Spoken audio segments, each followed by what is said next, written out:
Hi, Hi, Dawn. how are you? I'm pretty good. You? You're such a guy. Should we wait 5 minutes? No. Totally right. You're like, yeah, I'm in my pajamas. I'm like, well, you could be the first person to do this in pajamas if you want to. Yeah, that's all right. How are you doing? How are things? Yeah, I'm good. Yeah, really good. Yeah. Uh, yeah, what a crazy last decade. Well, Yeah, even no you, kidding. you've done it. You've done quite the shift of, expectations. Yeah. I mean, obviously leaving Rogers after almost 20 years to pursue something that I think is probably into that future realm and not want to miss out on that. That was a big move. And moving back, obviously, moving to Ontario and then moving back to Vancouver.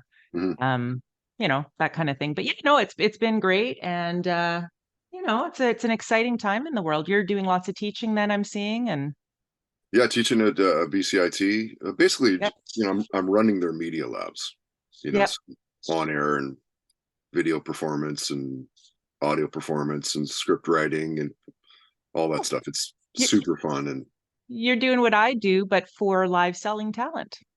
yeah, yeah, totally. And same sort of thing. Like, when I got Yeah, let go from CFOX, so many people were like, dude, just, apply somewhere else and go to Lethbridge or go to Kamloops. And it's like, I don't really want to do that. Like Vancouver's yeah, my home. And, yeah. and when I started this podcast, like nobody in the city, like nobody had one. So like I read your website and you're like, media is different. It's not TV. And you have a ton of experience. You have like 40,000 hours of, live hosting. And I think I probably have close to 25,000 of radio. But it doesn't mean that we need to do that.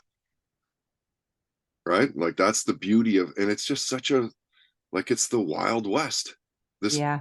podcast, like, it makes me want to push my friends that are in radio, like, get into podcasting, make Well, make money on the side. Like it's yeah. crazy.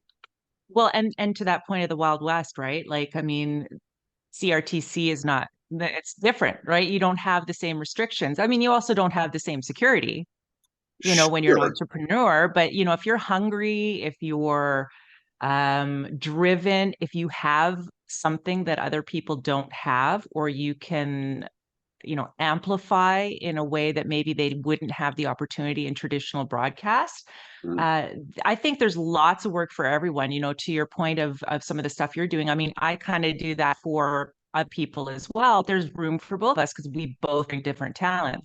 And then when I bring kind of my live selling and live, shopping experience into my newest incarnation, which is live selling school, Mm. to teach people not only on camera confidence and all of that, but how do you sell through the screen, right? So yeah, I mean, there's lots to talk about, and lots of opportunities for people that want them. That's what I think anyway. And it's nice. I mean, listen, it's nice to have a husband who has a good job, so I can sort of pursue this and not worry as much. But at the same time, I mean, I'm driven and I'm an entrepreneur and I'm somebody who is dependent, and it's nice to sort of have that freedom to sort of play this out and see where it goes. Hmm. Yeah, no, same for me. Like the first couple of years of this podcast, it was just this, and I was scrambling, and I was trying to do as many live shows as possible, and it was mental. And then as soon as I get, offered to go to BCIT, it's like, oh, okay, now it's not so bad. Like now I've got that's coming Yeah. in, and now I can focus on just, the fun and the creativity of what we do in this industry, right? It's so much better that way, We not take for having. granted what we can do. Yeah. But I think we take for granted too what we can do and think that, oh my God, it's so easy, but it's easy because we do it. We've breathed it and we lived it for, kids, Sure. right? In Yeah. in our cases. I think we forget the simplest thing like having a well-lit set. I did an interview the other day with somebody, and actually forget even that. I mean, how many times are you watching the news on any station, global CT doesn't matter, Mm. and there are experts that are on there, even on the regular, and they are backlit, and they have their camera, they're going like this, and I'm thinking to myself, I could, What are you I doing? could charge a dollar. Let me show you how. Let me put together a little video. It's a dollar to learn how to set up to look good on camera for when you're doing anything, even a meeting on Zoom. And I tell Mhm. you, I'd probably be a millionaire. You Mhm. know? I know, right? And where did you get your start in media? Oh my gosh, I fell into it. Oh, Right. I mean, I'm a singer. I mean, I don't really sing anymore, but I was born and raised in Edmonton and I was a jazz singer. Released a couple of albums. ooh, The end of my first album, I was promoting my music quite a bit on kind of like, breakfast television in Edmonton, right? It was called Big Breakfast back then.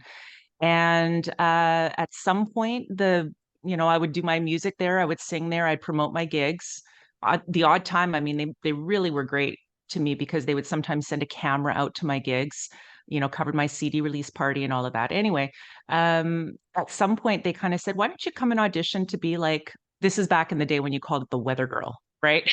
right, Now you sure. know you're right. You're the weather girl, and to come and audition, right? So I auditioned, and I was not very good. I actually put that audition on YouTube just to kind of show that everybody starts somewhere. It's Sure. called Dawn Chubai Vintage Video, if anyone wants to look at it. And I'd just come back from Korea. I was performing in Korea for the Alberta Travel Expo, and I was representing Alberta, along with Laura Vinson, who is an Indigenous um, group and dancers and everyone there. And I came back, and it was the day after I returned, so I was completely jet lagged because working on Asian time, then coming back to Canada. Mm. And I auditioned. It was not very good at all. They sent me a note saying, "Oh, we're going to go with someone a little more experienced." I'm like, "That's fine. You called me. I didn't even audition for this. I have a job." I was working in public relations for a nursing association. So, I left it at that. Still obviously loved the show, and I still knew I would have potential to perform and promote my gigs on the show. And I think it was about 3 weeks later. I don't know. It was a long time. It was 23 years ago. And they said, "Hey, you've made it to like the final three." And I'm like, "How did that happen? You told me I sucked." Like, How kinda, bad were everybody else? Like, exactly.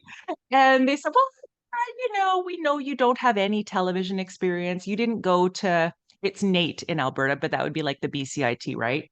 yeah, And they go, "Well, we know that you didn't, have any of the education that other people did. So, what we're going to, in early, we're going to spend a couple minutes with you and give you kind of like a flash course, right?" I'm like, "All right." wow, So I came in, and obviously it was moderately better, which I think would tell them that I'm trainable. Regardless, they ended up offering me the job. And let me tell you, and I don't know if anybody out there knows. I mean, everyone thinks media makes a ton of money. And let me just tell you, unless you are like a handful, especially local media, you don't. yeah, But it was a great opportunity. So they offered me the job. You're going to laugh. And by the way, nowadays, like when you do like a morning show, like you are hired typically as a full-time employee, even though the show might be 3 hours, right? yeah, It's not just showing up and, "Hey, there's my job." I mean, there's a lot that goes into being on television and prepping for shows, and it's beyond what people see at home.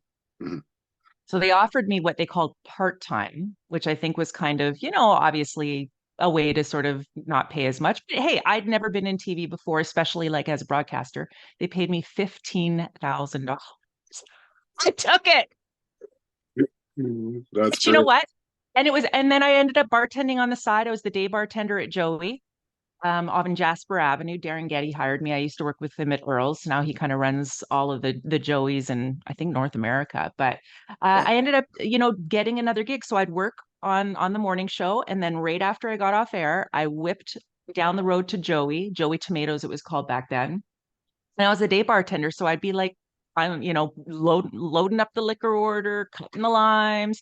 I'd make my way through the lunch rush because I had to make a living. And it was one of those things where I was just I didn't even care about the money. It wasn't about that. It was like, wow, what a cool thing that I got a job in television. And, mhm, fast forward, of course, as time goes on, people started going, "Hey, you look a lot like that girl on the morning show." yeah, And I don't think the company liked that very much because the optics of having me work, which was nothing wrong with where I was working. It's just the optics of it. And so they ended up offering me full time and paid me $30,000, double. wow. But still, even that, like that, same for me. Like my first gig in radio was like 14 grand a year, like some shit like that. Terrible. Well, opportunities, right? And so, clearly, I mean, obviously, fast forward, fast forward, fast forward. I've done Yeah. well, but Yes. I've worked for it, and I think, I think it was honestly that willingness to go. In this particular case, it's not about the money for me. What a great opportunity. I'm going to do what it takes to make it work. And then, here I am today. I think I done okay. I think I done good, Yeah. and thanks to Jim Haskins and, the folks there in Edmonton that gave me the opportunity. I never complained about what I made. I only tell the story just because it gives people perspective, Oh, right? sure. Like people expect you to be like just rolling in the money, coming home, tossing bills around like it's crazy. It's like it's not like that. It's like that for some people, but it's not like that for everybody. So what did you want to do like in high school and stuff? Was it always were you pretty focused on getting into, media and stuff, or like what was it? Well, no, I mean, to be honest, I mean, I didn't think media would happen until the opportunity literally presented itself to me because of my music. Hmm. But I'd say even in high school, if you kind of go, okay, let's backtrack, let's reverse engineer the story of Dawn Chubai. I didn't even think I would necessarily be a singer. I mean, I was always somebody who, we did the backyard concerts and mom would bring out the lemonade and I'd set up Slurpee Queens, which was my trio. We were kind of like the Supremes, but not. Um, Awesome. there you go. Um, but no, I was shy in high school. I wouldn't say I was popular, but I also wasn't unpopular. I just kind of blended. There would be a handful of people now that would reach out to me and say, "I remember you in high school and in junior high," and I'm like, "Really?" Because I barely remember any of it. It just I have like pockets of memories because there was just nothing exceptional. I don't think about me or my time there, but people would tell me now that they remembered I was blah, blah, blah, this, that, or the other thing. I didn't really know what I wanted Hmm. to do, honestly, Todd. I was a mediocre student at best, mostly because I wasn't passionate about anything that I was learning about. And I think that happens with a lot of creative people. I graduated barely. I didn't do any post-secondary other than, the odd, adult learning where, you did a few human resources classes at the, University of Extension at the U of A Hmm. and that kind of thing. But my life has I could backtrack to every job that I've had and it was literally someone said, "Hey, you'd be good at this." And then I went, "Okay." And then I went and been good at it and not without lots of help and obviously dedication. I don't take that for granted, but it was literally people seeing potential and then going, "I think you could do this." I mean, that's how my music career started, Hmm. right? Like I had a guy I worked with when I was working at that nursing association I mentioned, and he ended up buying a bar on White Ave, and it was going to be a jazz bar. And he said, "Hey, you sing, right?" Because I did musical theater, community musical theater, nothing professional. I Hmm. did I performed in a wing band, like lots of singers do, make some money on the side, have some fun. And he goes, "You've got a jazz group, don't you?" And I said, "Yeah." I didn't have a jazz group. I had a gig for 3 years every single Monday night at Dylan's. And Wow. that's how it all started. That's crazy. And so like if you're looking back over the, what did you do, 23 years on air, 25 years on air? You're What, 23. what are some of the immediate highlights that come to mind? Oh, I mean, listen, without question, it's being exposed to so many great people. You know this, right? Causes, and I know that sounds like, oh yeah, sure, but no, it's true. I mean, the people that you meet, the access that you have, and the opportunity, which also, of course, means responsibility in highlighting some really important people and concepts, even if I even kind of go concepts, because it could be really the idea of, okay, how important is, kids in sport and kids having access to sport. So when I would do breakfast television in Vancouver, and keep in mind, I worked, in Edmonton, I worked in Vancouver, and then I also worked in Toronto at the Shipping Channel for sort of going out an entrepreneur. But having the opportunity to do live eyes, with the caps and the camps that they do for the kids, or being able to promote, like arts and all that kind of stuff. There, I think, highlights, it's hard to pick one. I mean, was it cool to meet Dr. Sanjay Gupta in Vancouver? Yeah. I mean, that was cool, but it's actually not the celebrities that come to mind first. And so, 23 years is a lot to unpack Oh, yeah. and to think like what were a favorite moment. But I have to say it's just the accumulation of absolutely every experience I had, every time I had to get up early, and like everybody else that goes to work at whatever job you do, sometimes like literally push yourself out of bed and then realizing, man, I get to do this. I think it's all encompassing. Favorite parts, not one, all of it. All of it's the favorite. That is such a great answer. Like, so nails the industry, like straight up. That's a great answer. And so tell us about livesellingSchool.com and how you got into that. So it's kind of exciting. And listen, I can tell the longest story. I'm not, I don't get paid by the word here, that's for sure. It's, it really starts, working at TSC for the last year because Brad and I had moved back to Vancouver after leaving Vancouver.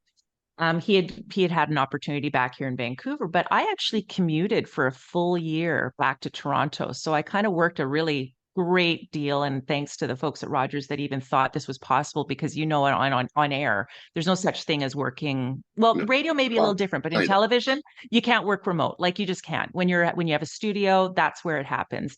There's more opportunities, obviously, in radio for sure.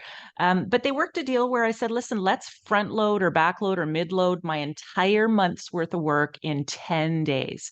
So I worked 10 full days in a row, no break, but I would commute, right? So I'd stay in a hotel. I stayed in a hotel near the station. And, I took a bit of a pay cut, but hey, like fair, because I was not doing maybe as many days, but I got to keep my full time, all that, blah, blah, blah. Anyway, Mhm. about, 7 months into it, I found myself not being able to sleep because I just came up with this thought process of live stream shopping, which, at its core is kind of based on, obviously the success of TV home shopping. So QVC, HSN, TVSN, Shop LC, and obviously TSC in Canada, which is, the only TV home shopping network.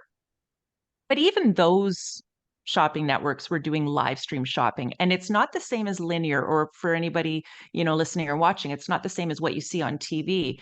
It would be a separate broadcast. So, something you can watch on your phone and click to shop without, necessarily going out of the program. So it's shopping and entertainment is what it really is. And so I started to just really research and, taking my passion for media training, which I have done for the last 16 years, even while working in television, training some of the best chefs in the country and fitness professionals and book authors and, bartenders and sommeliers. I mean, I've got an extensive resume with that. And I thought, there's something here. I feel there's something here. And I started to research, and I went down the rabbit hole of white papers.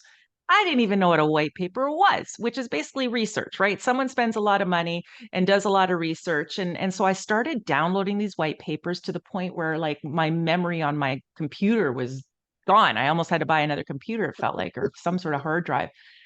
And I started to realize there's no one teaching live selling talent, which is what they call people that sell on live stream, specifically in Asia, where we're talking like an over $600 billion industry, live stream shopping.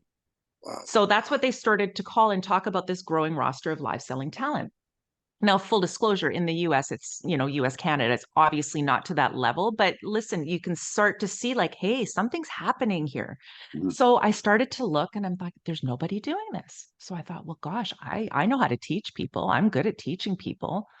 I am credible because I do this. Like at its core, it is the same kind of concept of what I do as a TV home shopping host and what home shopping networks have done for over 50 years. And no, it's not going to be oldie moldy. No, it's not going to be old fashioned.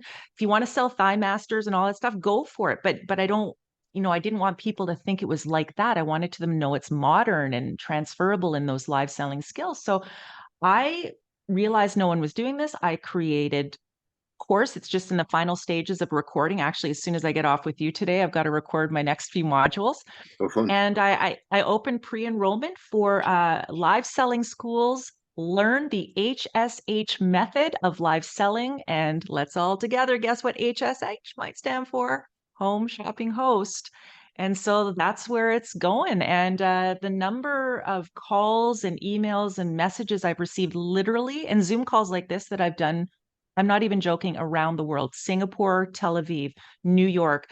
In a couple of weeks, I've got Denmark with one of the shopping platforms there, because nobody is accessing that how to train the talent to be able to host a home shopping ho, which all of these platforms require talent, and the brands require talent to be able to do that. And so I'm doing it, baby. That's Yeah. and I left a big company and a secure, all the things that happen when you're with a company, to pursue this full time. So that's what's happening. I feel it in my bones that this is where I'm supposed to be, and the response so far has been validating, if I can say that, Todd. That's so awesome, so exciting. And so, like, what is an average day for you, or is there even an average day? So you'll know this because you're an entrepreneur, right? I mean, anybody that's not, I have never worked so long and so hard, Right. and yet it doesn't feel like work.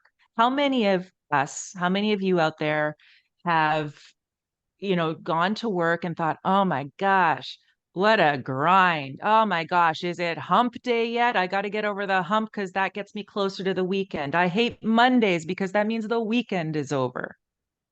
And since I started this venture, I've been putting in, no word of a lie. My husband thinks I don't even exist because I'm on the couch constantly on my laptop creating content, scripting, working through my modules, and of course filming and promoting, marketing, and all of that. Probably work 15 hours a day. And I would say 7 days a week, which I know is not healthy, but it's where we're at right now. And I'm so passionate about it.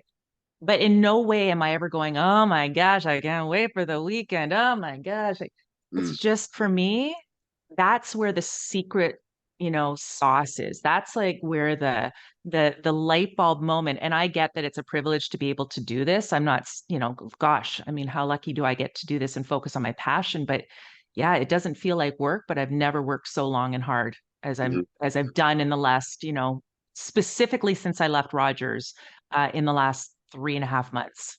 Yeah. Yeah. That rings super true. Like the first 2 years of this podcast, I was just, I never stopped. Just never stopped. It's not like that now, thankfully, but I have people helping and whatever. But at the start, I didn't at all. So interesting. Dawn, I would love to get outside of media and hosting and everything you're known for. What do you binge watching when you find time? Yeah, oh my gosh.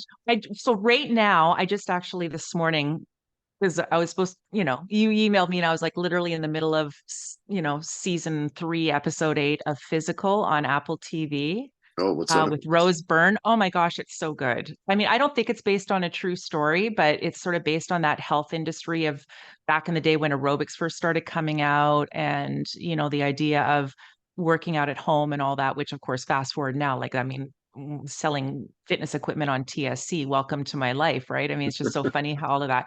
I Yeah. enjoy that. I mean, I did kind of get into the Yellowstone and all those other kinds of things, but I'll be honest, like right now, I don't have a ton of time to watch TV, but when I do, it's usually something on Apple TV or Netflix. I mean, I'm very rarely like the rest of the world. Unfortunately, this is why the state of media is a little bit where it is. I don't usually have appointment television anymore, fortunately. But hey, that's the future, right? And that's why I'm doing what I'm doing with live selling school too. So I mean, again, it's all manifesting in human behavior. What about you? What about you? I'm curious. Probably no one asks you what you watch. Yeah, nobody does actually. No, they never turn the table. Right now, I'm watching that F1 racing series, Okay. which is super crazy because of just knowing how to put together a really good show and a good program and all that, and like just to know the background. Like they're not telling us how many hours it took to create all these things, but I know how long it took. Like they're following every single team, 10 teams. It's like interspliced between other things, and it's just like madness, but it's so, so good. And it makes me, it makes me want to create better podcasts. It makes me want to be a better creator when I see stuff like that. I don't know if you feel the same way, but that stuff still to this day. I mean, I've been doing this for almost 30 years and it still drives me. Still. Yeah. Yeah. It's funny when you talk about that because we do get as creators inspiration from many different forms. And I also look at, back in the day when I was working on breakfast television in Vancouver. And again, this is, keep in mind, I was with BT Vancouver for 13 years Mm, and only gone from it in the last, seven, I guess 7 or so. What did I move? Yeah, 2017, I think I kind of wrapped my last show.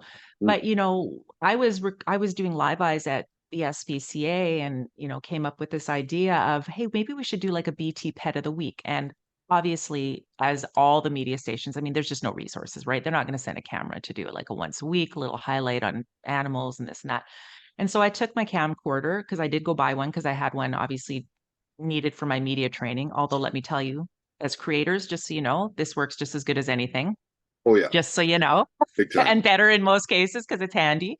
But I would sit there and I would record, the animal I wanted to feature. I would interview Kim Monteith, who was with SPCA. And then I would edit it together on iMovie. And I didn't even appear on camera. It was literally this little thing I put together and it would air on BT. And so and I did that based on sort of, watching like Global, for instance, who would often have, their SPCA segments or watching something that we would see on maybe some of the American channels. And so the inspiration just even to become a creator came from sort of all of that, but then also what we were seeing in social media, which let's not forget, it was still kind of new, right? Oh, Still hell yeah. kind of new back then. And to see how that can translate into something that could be somewhat more mainstream, something that could be inspiring, even for a professional TV person. Can you imagine the amount of hours I'd be spending and the amount of time I'm sure you've done as well, Todd, where you're doing something because it's a passion project and you get to kind of work through the bugs of how to edit on iMovie and how to film and get good composition and make sure you got enough headroom and this and that and all the things you learn through osmosis through working with such talented people as you have and definitely I did working on breakfast television, Mhm. you know and then to realize gosh, like that all made me a better creator. Was it the broadcasting? Maybe, sure, of course, but it was actually the access to information, whether it was on YouTube, TV, or people that were professionals and experts in their field, and then me fake my way through it and Mhm. then turn it into a job. Mhm. No, it's so true. Like, for me, the radio side, like, how could I not be a better broadcaster working around Larry and Willie, Bill Courage and Jeff O'Neill and Steve Dunbar and, all these guys that were just so good at what they did at the start of my career. Like, how could you not soak that up? I don't think it's possible. Yeah, it just seeps through you, It does. If you're right? doing it, yeah, if you're really into it, it will. It just has to. Anyway, Yeah, I mean, it's like if you lived in, you ever spoke French in your whole life, and yet, your parents moved you to France, even if you never actually took a French lesson, you would learn how to speak French right, reasonably well, and probably better than most, because you would learn it the way it's really spoken in the real world. And right. maybe that's sort of what everything is when you sort of again open, and you do, right? You have to open yourself up to that. I think there maybe times where people and I probably have fit into that as well, although I like to consider myself fairly open, where people just go, no, no, no, that's Mm, not what I do. mhm, No, no, no, that's not what we do. No, no, no, that's not what I was taught. And I right. think, in this day and age where get it, like it's hard for employers to find staff for sure, but it's also a time where if someone wants to work, and then if an employer wants to hire somebody to tap into what's important to them, do they want the opportunity to try different things that are beyond the norm? As a person out there that maybe you're looking for work or looking for opportunities, are you willing to kind of go beyond what you were taught when you were in school? Mhm, Or the way your parents did it or your grandparents did it. And I think if you open yourself up to that, if you think, maybe I could do this, and if I want to do this, how do I reverse engineer what that outcome is going to be? So if I want to be a podcast host, if I want to be a TV host, if I want to be a live selling talent, if I want to sit there and host live stream shows for Macy's or for Pet Store or for whatever your passion is, Mm-hmm. if you sit there and go reverse engineer, what does it take to get there? More often than not, courses, sure, yeah, take my course. Go ahead, go to BCIT, go to NATE. It's the openness to Mm-hmm. go, I'm willing to do what it takes, and it might not be in a traditional way. And then I think you find your way and the path starts opening up. I mean, I believe in that law of attraction. I believe in all that if it's not obvious. But I do think that, some of the best opportunities come from listening, looking, and completely having an open mind, and then sort of find the path, reverse engineer the path to get to where you want to be. Mm-hmm. No, I totally agree. I mean, I've had, plenty of people say to me, like, you're so lucky to have a really successful podcast. And it's like, dude, if you knew, like, it's not that it's just easy. It's just hard work. I put a lot of work into it. There's no secret to success beyond, of course, having the skill to be able to do it first off. But then, beyond that, if you're going to work hard, you will succeed. It's hard work. Well, and I'll say that, yes, it's hard work because you're willing to work hard. Right. Not everybody that hosts a podcast or does whatever it is they do. Some people do they have maybe a natural talent and that's allowed them to coast, and that's fine. But you can only go so far with that as well. You Mm-hmm. have a successful podcast because you have worked hard to make a successful podcast. Totally. Right. Yeah. I might make a podcast. It might not be successful. Right. Right. Only because I wouldn't necessarily feel that that's where my energies are best spent. I've chosen, another way to put my energies out there into good use, to tap into my talent. But, I know you're not cutting yourself short. I'm just saying not everybody does put the work in. I think a lot of people think they can host a podcast. Yeah, let me just talk on a phone and host a podcast. That's not the same as what you're doing. You're producing entire shows. You're researching your guests. You're doing what you did when you worked in traditional media. That's what you're doing, which is a career. Totally. It's not a hobby, it's a career. And that's the difference. People Right. will work hard when it can be your career, which is why, like when you sit there and me, like, why would I leave such a great gig?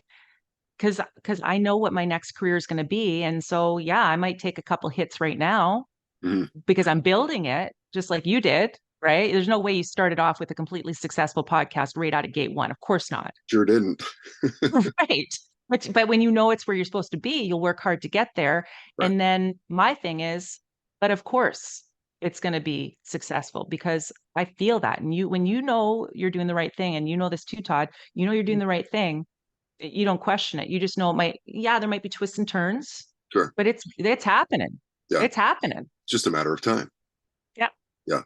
And to the music side of your life, like, what did you grow up around? What were your parents playing and stuff in the home?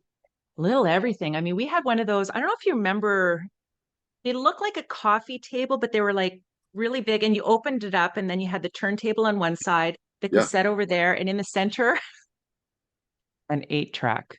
Nice. So good. And so we had everything. I mean, we had Kenny Rogers, Neil Diamond. I remember one of my favorite 8-tracks, Jethro Tull. Nice. Right. Anne Murray. I mean, this was back in the day where you had 8-track in your car. So we would take we would take a trip across Canada. My mom took us while my dad was working, and we were listening to, I remember listening to Snowbird, Anne Murray, right? Yeah. And all the great music. But yeah, I mean, we had a very musically diverse household, whether it was country, rock and roll. I mean, we had everything from Conway Twitty to Barbra Streisand to Linda Ronstadt. One of my favorite albums was Carole King's Tapestry, right? I mean, who didn't? Who even now, who doesn't love that album? That's like one of the greats.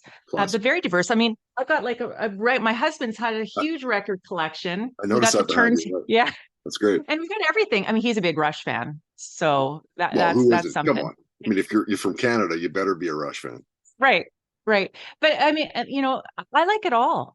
So growing up, I was exposed to it all, because my music was really sort of centered in around jazz. And by no means was I like this scatty jazz and traditional jazz.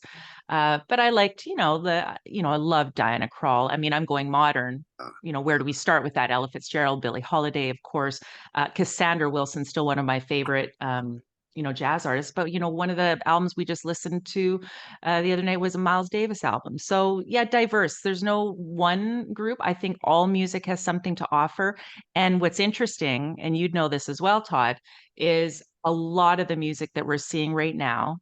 And I don't know if there's ever been a time where music has been so heavily influenced by the past as now. Because if I listen to those old albums, like if I listen to Tony Bennett and if I listen to, any of the older albums, what were they inspired by? Like they weren't sampling, Right. like what, right? I'm trying to think like they weren't sampling other things. They probably were, but now almost every song you listen to, I find myself going, oh yeah, I hear a bit of this in it. Oh Mm, yeah, I hear a bit of that in it. And sometimes the actual song just being reworked in the yeah. background of a new song. There's not a lot of creativity. Uh, I don't know. I would say creativity is about being inspired. So I disagree with that, but I would say the level of originality Sure. maybe Yeah, is that's better. not as prominent, Yeah. if I can say that, because I don't want to upset people. I mean, obviously, I mean, we're all, I mean, I only wrote two songs. All my other songs on my album were covers. So I mean, hey, I'm the least original. But we all interpret things different ways. Yeah. Yeah. And what was the first concert you went to? So the first concert that I went to with my parents, it was actually Bob Dylan and Tracy Chapman was opening. I couldn't even tell you what year that was, but it was in Edmonton. Tracy Chapman was opening and it was Bob Dylan. And so that was the first one I went to. My parents took us kids. Mm, And the first I want to say one of the first ones I went to where I paid myself was Chicago, um, with Peter Cetera, mm, because obviously different incarnations of Chicago, but with Peter Cetera. hmm. Oh, Yeah. that one had to be a mind blower.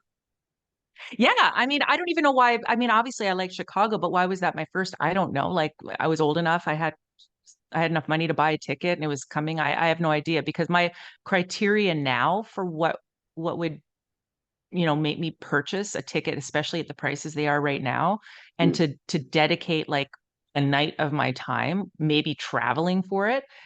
The criteria I have is like it's a list like this now, as opposed to back then it would have been like, where's everyone else going? Sure. Yeah, yeah, Right. yeah. Yeah, the prices since post pandemic has just been mental. Like, what Yeah. is with the $300 tickets, $500 tickets, $1,000 tickets? Like what? What? And the assumption that of course I need to go, mom, dad, can I have $300 to go to or whatever to go see Taylor Swift? Right. Right? Like Yikes. I could imagine asking my parents for $300 or $500, which, now in today's dollars would be, Yeah, whatever, but couldn't imagine, I you know, right? know? And then if you had to pay for it yourself, like that's that was rent back then. And Sure. even now it would be like if you're living in Vancouver, a $500 ticket at the very lowest, you're looking at what, a third of the rent Right. to go to a concert that you may or may not like, and you may or may not even have seats good enough to see. In fact, most of the times I always think it's so funny because nowadays, you're watching on a The big screen. jumbotron, Sure. right? One of the Yeah. best concerts I'll say that I went to in recent years was Billy Joel. Oh my gosh, and Sting. Wow, Billy. But those guys, they're singing it in the same key. They're not having to lower it to the bass clef or whatever, how many keys down. Yeah. The Billy Joel, though, one of the best concerts. And I think he's doing kind of his goodbye tour right now. I Mm, think. really? I Oh don't know. no. I'm mixing them all together. We were just in New York and we didn't go see him. The tickets were, it was like $600 US, and I didn't want to pay that. And also, it's like we're there for a short time, but it would have been good. But I've seen him before, so it was fine. But man, if you get a chance to see Billy Joel, Mm, you will not be disappointed at yeah. all. Even if it's a $600 ticket, I would say That's it. That's one worth seeing. Yeah, you'll have that $600 ticket and that $18 beer, and it won't bother you. Click, click, click, click, click. That's right. Art, you'd mentioned, training cooks and stuff, and it kind of jogged me of thinking of like, are you a good cook? Like, will you, Yeah, I think so. if you have My friends husband over, doesn't like, complain. okay, that's good. Like, what are you making if you have friends over and you want to impress? So I like homemade pasta. Like I'm talking, I make the dough and I Oh, roll nice. it out. I mean, working at TSC, I mean, come on, I have like a KitchenAid attachment that, I can feed the dough through. So I'm not cranking it. Although, Yeah, that would be fine too. sure. Um, yeah, so I do make I make beautiful homemade pasta with some of the simplest sauces that I've, watched like everybody else on TV, Food Mm, Network and all that kind of stuff. That and come, as soon as the weather starts getting cold, a beautiful roast chicken. I mean, I don't get super complex. I'm not digging out the tweezers to grab the microgreens. mm, Right now I've got like, I mean, I subscribe to HelloFresh. That's not a plug, by the way. I pay for HelloFresh, but I do that because sometimes it's just like, what do we make? Brad gets home a little bit later. Do I want to have this big sort of thought process? I'm busy too. So I do a bit of that, but it's all stemming from the idea that I do like being in the kitchen. I do like the prep. I do enjoy the sizzle. I enjoy the aromas. I mm. absolutely despise the dishes. So, my thought is, as soon as I can just sort of go ahead and call someone in to just clean it all up every day or have a room set aside so that they could I need a babysitter is really what I need. I need someone to just do all the stuff I don't want to do, clean up after me, wash my makeup off. That's great. That's the deal that my wife and I have. I do the cooking and she does the cleaning afterwards because like you, I hate it. I mean, I love messing things up, but I have not the patience to clean everything up. Does anyone? I'm just curious. Like, I get that there are people, like if you watch HGTV, I get that there are people that I love cleaning. I think it's even like sales and TV, right? You don't so much sell the feature, right? You sell the benefit. Right. So I'm not sure that does anyone really like cleaning or do they just love the clean house? Right? Like when we would sell mops at TSC, we weren't selling a mop, we were selling clean floors. We were selling the idea of clean floors.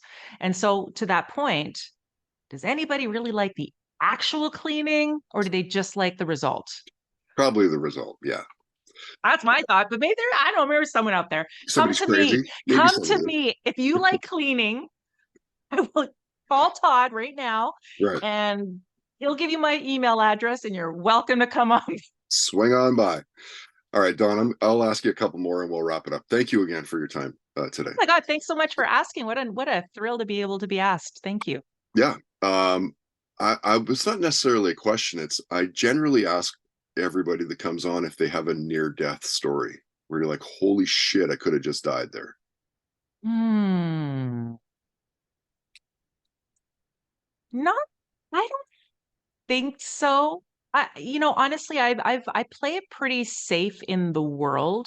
I mean, I Mm, think one time I had gone on a road trip, as camping or something with whatever boyfriend it was, and I think I had fallen asleep in the passenger side, which happens. When you're on a road trip, right? Someone else is driving, you get to relax. And I think I woke up right at the moment where he was doing a lane change, and there was a semi coming at, and he just that would be the only thing I think of. And yeah, no, I wasn't happy at all, yeah. obviously, because that was just like to me, I'm not a risk taker in that sense. I might be a risk taker in other ways.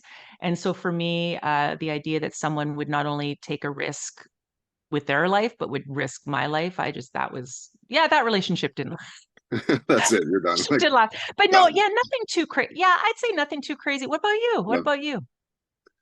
Oh, I've had a few. I almost got Yeah? hit by a train when I was in grade 3, running across a train trestle in Kitimat. And the Yeah. choice was like jump into the Kitimat River or hopefully make it across the train trestle. And I Oh my went to gosh. go across, and like I literally jumped off. And as I'm jumping off, could feel the rush of the train push past me. Been really close to mauled by a big black bear up in Terrace. Like really close. Um, I've had some pretty dicey airplane rides where people are like doing the what is it, the rosary or whatever that's called. The Oh my God. Oh, like yeah, yeah, like people weren't probably did it wrong. strapped into their chairs and Oh my like they're gosh. flying to the top of the plane and shit. Like, yeah, I've had some pretty dicey stuff. Most people have. Yeah, I mean, I'd have to, as soon as we get done with this, I'll probably You think of text a me better like, holy answer. shit, I almost did this. And Oh my God, I forgot this really actually happened. I mean, I would say I haven't any close near-death experiences, but I don't know if you ever with the Easter seals, did you ever do the drop zone as part of the yes, media? down Yeah, the yeah. right. Where you rappel down, and I actually, too bad I don't have it handy, it would take too long to scroll through it, but I was wearing a latex cat suit and stiletto heels. And funny, you brought up Larry and Willie. So we actually Awesome. did a simulcast where they hopped in to our show on breakfast television. And then I think we kind of also broadcast on, I guess it was Jack FM that they were doing. Yeah. And we did throughout the whole morning where they were like, I start off wearing a trench coat. And, I was doing the weather obviously too, because I think it was the Axis building right downtown, Burrard and Hastings that I was rappelling down. And the Mhm. idea is by my last weather hit, that's when I would do the rappelling. It's that art of the tease, right? Yeah, keep people watching. Sure. And yeah, so at the end of it, we revealed I took off my trench coat and I'm wearing this, you know, rubber suit basically for all intents and purposes, Yeah, yeah. skin tight. I don't know which was scarier, rappelling down the building or wearing that latex cat suit because he had to dress like a, Catwoman suit because he had to be like a superhero. So it was kind of like that Michelle Pfeiffer Yeah. cat suit. That's what it would look like without the creepy, S&M hat.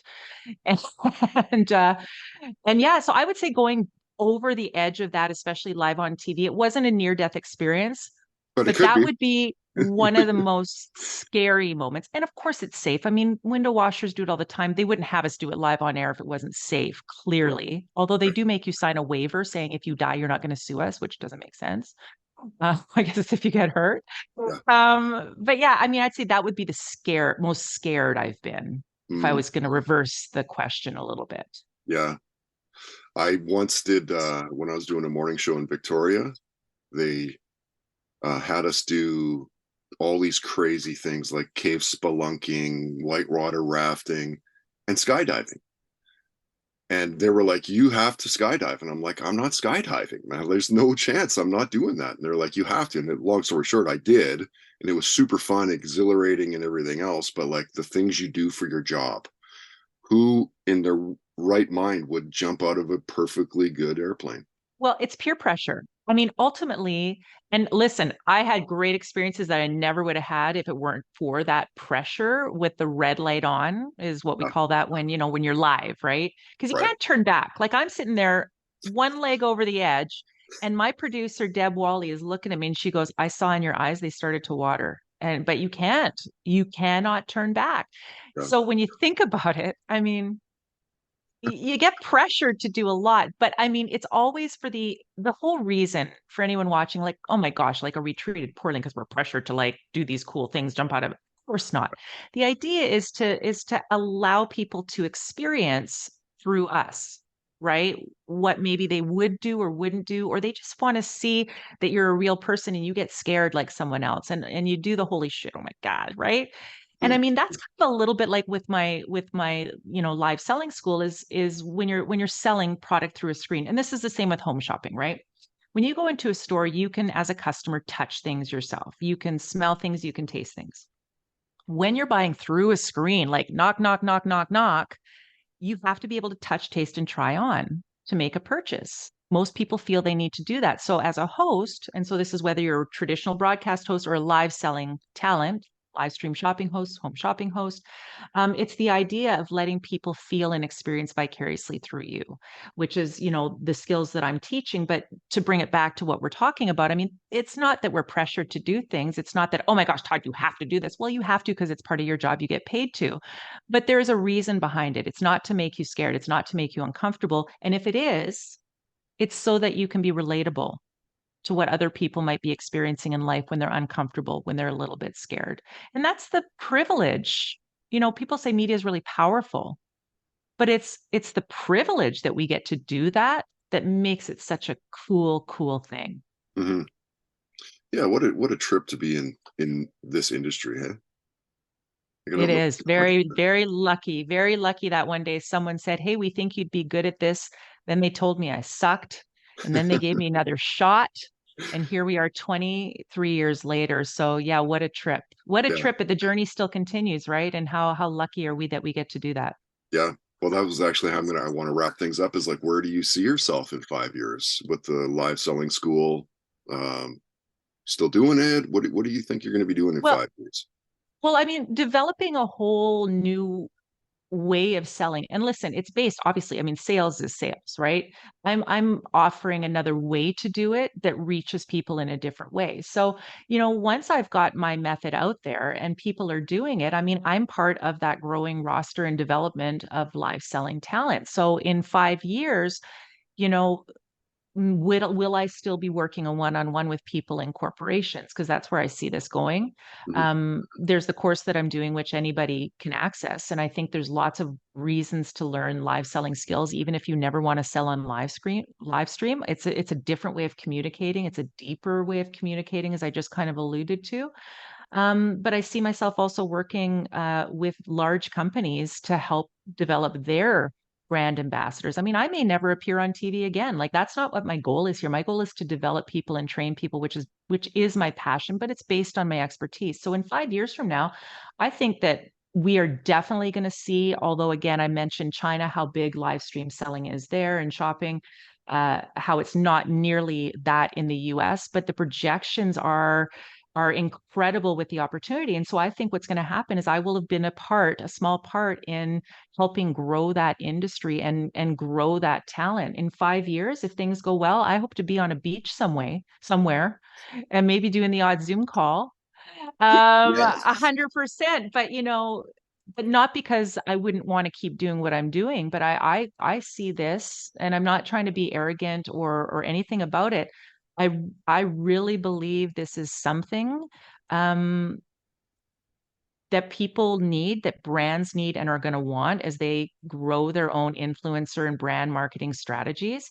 And I see this becoming a system. I see there being people all over the world that will not only be using the techniques, my HSH method, but may even be teaching it on behalf of my live selling school. That's what I believe is going to happen. And it's not going to happen tomorrow, and it might not happen in 2 years, but in 5 years, I think it's possible. Hmm. Well, absolutely, it is. And head down and grind. You've got a great start, and that's it's often the hardest thing, as they say. Like the toughest thing about the journey is that first step. You're there. Now it's just Yeah. go time. Well, I mean, I appreciate you so much for thinking of me, Todd. And oh my gosh, like just blast from the pasts and how all our worlds end up colliding. But the fact that you were interested in all just it really did mean the world to me. Oh, that's great. Well, thank you again for jumping on, Dawn. You're easy to find on Twitter, on Instagram, Dawn Dawn Chubai, Chubay, Dawn Chubay. DawnChubay.com for everything else. And livesellingschool.com. So if it's just regular media training, you can go donchube.com. But if you really are interested in you just even want to know what live selling is, just go to livesellingschool.com or just Google me. You'll find me on all the different ways, and I can direct you in the right way if you have a specific need. Great. Awesome, Don. Thank you again for doing this, and have a great day. We'll see you soon.